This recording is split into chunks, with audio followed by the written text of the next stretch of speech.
The strongest, healthiest relationships are built on mutual respect. When you set boundaries, you teach people how to treat you. And the ones who truly love and respect you, they'll adjust. The ones who don't, they'll resist. And that tells you everything you need to know about the role they should or shouldn't play in your life. So if you take one thing from this, let it be this. You do not have to set yourself on fire to keep others warm.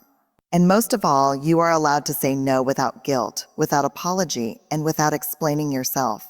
Toxic people thrive on one thing: reactions. They push buttons, create chaos, and stir up drama.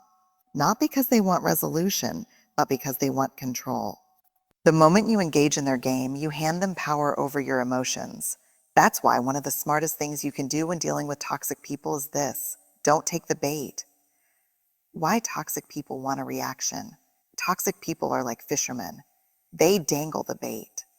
Passive-aggressive comments, manipulation, guilt-tripping, or outright provocation just waiting for you to bite. And when you do, they reel you in. If you get defensive, they've won. They'll twist your words, gaslight you, and make you feel like you're overreacting. If you lash out, they've won. Now they can play the victim and make you look like the unreasonable one. If you try to reason with them, they've won. Because toxic people don't want resolution. They want a reaction that keeps the cycle going. Clever way #2. Stop explaining yourself. They feed off your energy, your frustration, your attempts to fix things. The only way to win is not to play. Recognizing the bait, toxic people are strategic in the way they provoke you. Their bait often comes in subtle, calculated ways, such as backhanded compliments. Oh, wow, you actually did something right for once. Guilt trips. I guess I'll just struggle on my own since you're too busy for me. Blame shifting. I wouldn't have done that if you hadn't made me angry. Triangulation. Playing people against each other to create tension and drama. Silent treatment.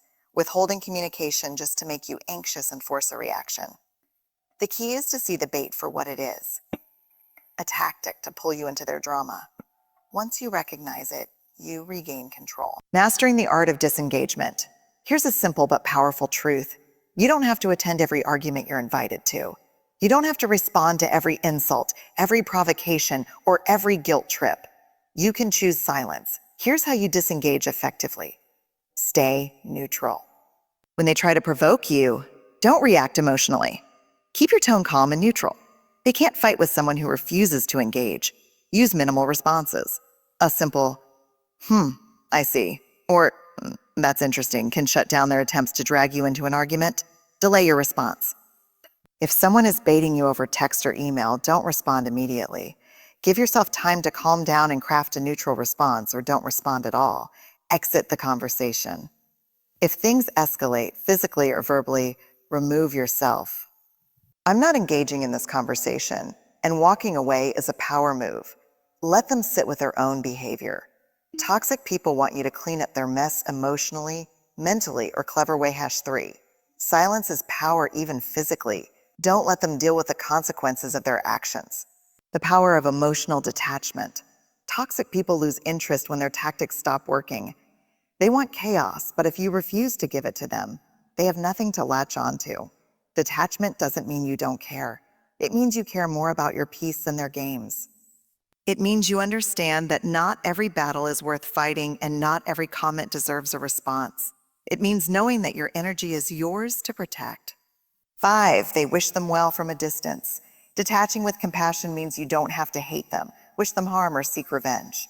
You can simply say, I hope they find peace, but I can't be the one to provide it for them.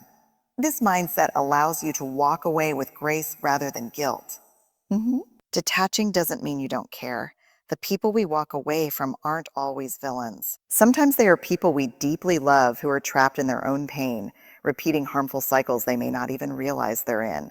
But love alone is not enough to sustain a relationship that continually drains and wounds us. Detaching with compassion is an act of strength, not coldness. It's a way of saying, I love myself enough to walk away, and I love you enough to hope you find your own healing. So if you find yourself in a relationship that constantly depletes you, remember this: you are not obligated to carry anyone else's burdens at the cost of your own well-being.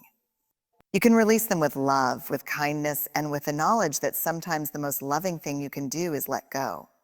When dealing with toxic people, the most important tool you have isn't logic, confrontation, or even setting boundaries. It's radical self-awareness. Radical self-awareness means paying deep attention to your emotions, your triggers, and your patterns in relationships. It means being brutally honest with yourself about how certain people make you feel and why you react the way you do. Because here's the truth. Toxic people can only manipulate you if you don't understand yourself well enough to see it happening. Why self-awareness is clever way #6. Detach to protect your energy, person, female, your superpower. Toxic people thrive on emotional confusion. They make you doubt yourself, second guess your reactions, and question whether you're the problem. But when you develop radical self-awareness, you become unshakable. You recognize emotional manipulation the moment it starts. You stop engaging in toxic cycles because you see them for what they are. You regain control over your reactions rather than being pulled into their chaos. Self-awareness gives you clarity, and clarity is power. How to develop radical self-awareness 10-way. Pay attention to how you feel around certain people. Or emotions are data. They tell you what's working and what's not. But too often we ignore them or rationalize them away. Start asking yourself, do I feel drained or energized after spending time with this person? Do I feel anxious before seeing them? Do I shrink myself, filter my words, or walk on eggshells when they're around? Do I feel respected and valued or dismissed and controlled? Your body and emotions will tell you the truth long before your mind does. If you constantly feel uneasy around someone, trust that feeling. It's not in your head. It's a warning sign. 2, identify your triggers and patterns. Toxic people know how to push buttons, and if you don't know what your buttons are, they will keep getting pressed. For example, do you feel an overwhelming urge to prove yourself when someone questions your intelligence? Do you feel guilty whenever someone accuses you of not being a good friend, partner, or family member? Do you shut down or over-explain yourself when someone dismisses your feelings? These are emotional triggers, and toxic people exploit them. But once you identify them, you can control your reaction. Instead of falling into their trap, you can step back and say, I see what's happening here. I don't have to engage in this game. 3, own your part in toxic cycles. This one is tough but necessary. Radical self-awareness requires you to clever way #7.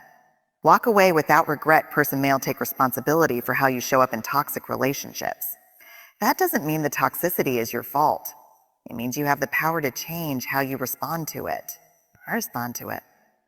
Ask yourself, am I staying in this dynamic out of guilt, obligation, or fear?